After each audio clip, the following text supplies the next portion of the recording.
So having an allotment patch is actually more work than I initially thought. There's always something to be getting on with. Today I've got my watering cans, I'm going to do some watering. I've also got some posts to stick in to cover up my strawberries. And I also want to plant some more seeds. It's another windy day. Bit of a chill in the air though today. So I put these lettuce and pak choi in between the garlic maybe last week, and they seem to be doing okay. They haven't all been eaten by slugs, which is nice. I think the hardest thing at the moment has been keeping them wet because it's been so windy, and I'm getting the watering done early before it gets too warm. So hopefully lots of the water soaks into the soil and doesn't just get evaporated straight away. Luckily the water supply is only like 20-30 meters away. It's like this little trough where I can fill the watering cans up and then bring them back to the patch. And doing 2 at a time just makes it so much quicker. There's some nasty looking clouds coming over, so I'm gonna try and get as much done as I can before it rains on us. But that is quite a good sign. I actually want it to rain because then I don't need to come every day and water it. So as you can see, my strawberries have started flowering, and that's a sign that I need to get these covered, because as soon as the fruits ripen, the birds will almost certainly eat them. So I picked up these posts from a building supply store. They're called pointed pegs, but I thought they'd be perfect for laying the netting over. So I'm going to hit one in on every corner.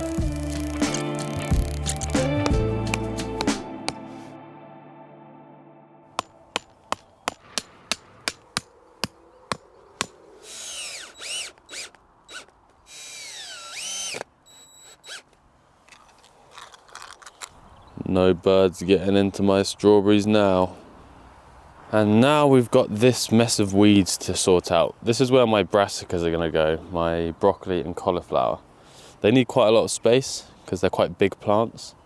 So I've got to clear all these weeds away and then get the beds ready, because my broccoli and cauliflowers back home are growing pretty quickly. I reckon in another week or 2, they're gonna be ready to put in the ground. Now with weeding, I've learned that the more time you put into it early on, the better really. If you just sort of grab the plant and pull the leaves like that, you've got rid of a load of leaves, but in a few days, it'll all just grow back. So you've got to get right in and then lift the whole plant out. And as you can see, it's thick with roots.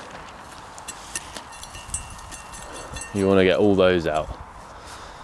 I want to keep as much of the soil though, so I tried to hit all the soil off.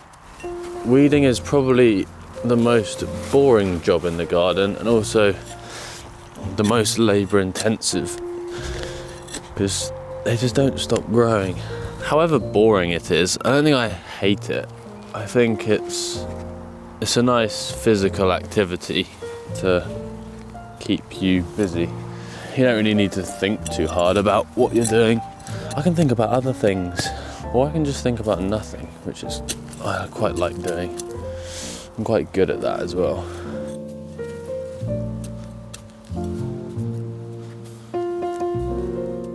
One or two more weeds, and that'll do. I'm gonna get this raked over and flattened and looking ready for the brassicas.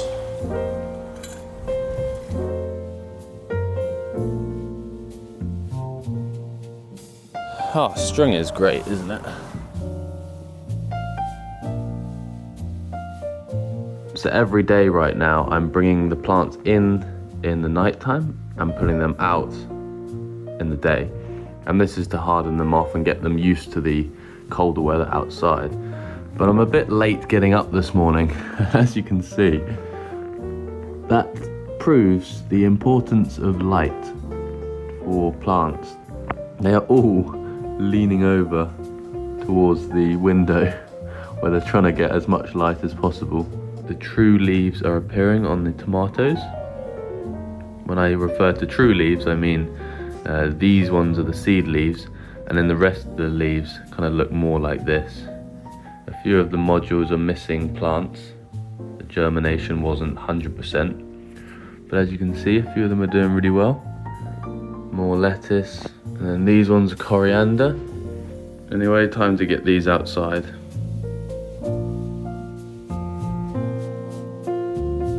It's been 1 month since I sowed all these seeds, and look at them all. Look how much they have grown. The broccoli and the cauliflower in particular is looking really good, but also the lettuce. Anyway, it's time to bring this to the allotment and plant it in the ground. I've been looking after these baby plants pretty carefully over the past month, bringing them outside in the day and inside at night to keep them free from getting too cold, and also to protect them from animals that might come and eat them, like slugs. And here's the coriander, which I'm also going to plant out today. Parsley didn't do so well, still done okay. I've got about 10 plants. I'm going to also put them out. They're a bit smaller. They take a lot longer to germinate and grow, but I'm going to put them out as well because they will be okay in the colder weather. Well, it's quickly becoming evident that I need to cover things up to stop animals eating them. Yeah, something is like pecking the lettuce out of the ground. That's not good. But I've got some fabric to lay over the top and some hoops, so hopefully we can stop that. My sweet peas and my sugar snap peas are coming up. Anyway, let's get to work. Right, firstly, let's get the brassicas in the ground. I'm really happy with how these are growing. I just don't want them to get eaten straight away, so we're going to cover them up right away. So firstly, what I'm going to do is lay them out where they will grow. I've got to keep them together as well so I don't get them muddled up. Now these plants grow quite big, so they need to be spaced out accordingly. We're going to go for 40 centimetre spacing. Now spacing of plants is something I never really do properly, and it's because when you plant them, they're really small and you don't think they'll ever need to have more space, but then they always grow into much bigger plants than you think. So they're all laid out, equally spaced apart. I'm going to pop them in, cover them up, give them a good water. This is my first year that I've actually grown broccoli or cauliflower. And the last one is going in.